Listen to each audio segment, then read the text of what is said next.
নিজের মানুষটা হঠাৎ করেই বদলে যাচ্ছে চোখের সামনে। এটা খুব প্রিয় মানুষ না হলে বোঝা কি অসম্ভব কিছু? আমাদের প্রিয় মানুষগুলো খুব স্বাভাবিক জীবনযাপন করতে থাকে, খুব স্বাভাবিক। আর আমরা মেয়েরা স্বাভাবিকভাবেই সংসারের নিত্যদিনের কাজকর্ম করে যাই, ভাবি এটাই জীবন, এটাই বোধহয় সংসার জীবন, এভাবে চলতে হয়।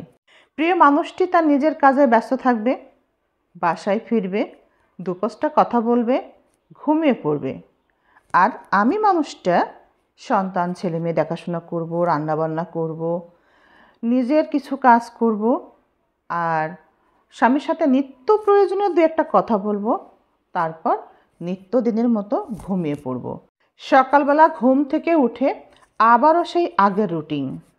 কোনো অজুহাত নেই, আফসোস নেই। স্বাভাবিক জীবনে চলতে চলতে হঠাৎ করে একদিন উপলব্ধি করবেন আপনার কাছের মানুষটি কীভাবে যেন বদলে যাচ্ছে।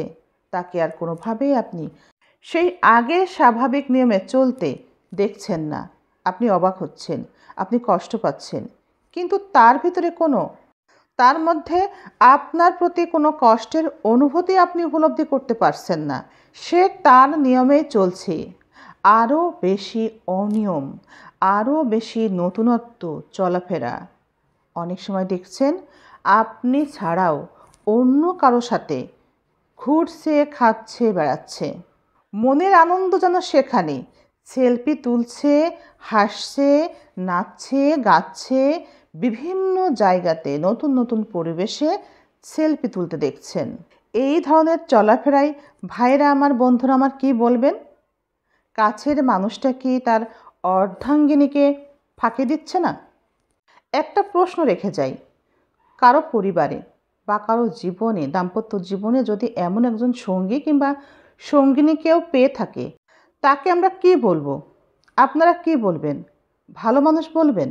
নিজের সঙ্গী বা সঙ্গিনীকে সময় দিচ্ছে না, একেবারে সেই স্বাভাবিক জীবনের মধ্যে সে এখনও পড়ে আছে, অথচ তার সঙ্গী বা সঙ্গিনী তার জীবনটাকে বদলে নিয়েছে, পাল্টে নিয়েছে অন্য কারো সাথে। তখনও তাকে কি বলবেন? ভালো মানুষ বলবেন? আচ্ছা বলেন তো ভাইরা, বন্ধুরা, এই মানুষগুলোকে কি বলা যায়, যারা তার সঙ্গী বা সঙ্গিনীকে তৃতীয় কোনো ব্যক্তির সাথে সঙ্গ দিয়ে নিজেদের জীবনের সুন্দর মুহূর্তগুলো নষ্ট করে ফেলে?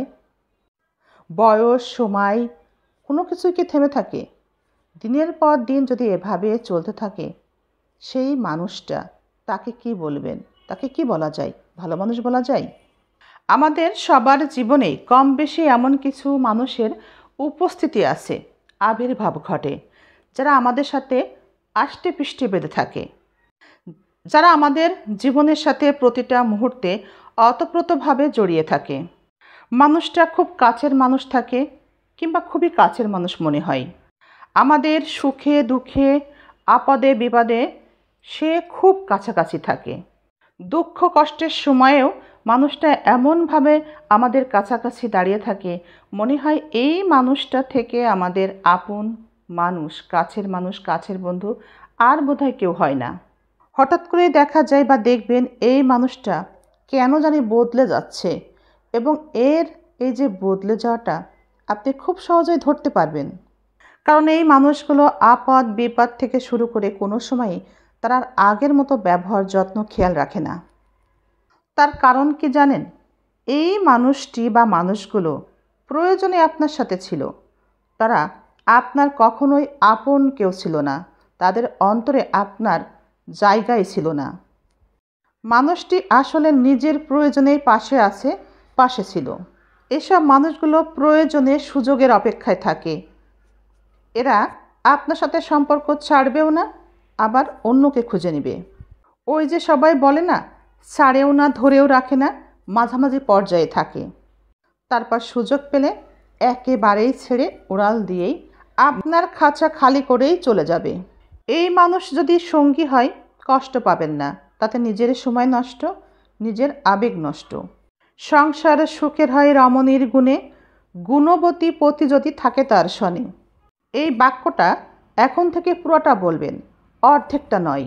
একতরফা আর কতদিন? একতরফা সংসার কখনোই সুখের হয় না। একতরফা ভালোবাসা কখনো শান্তি দেয় না।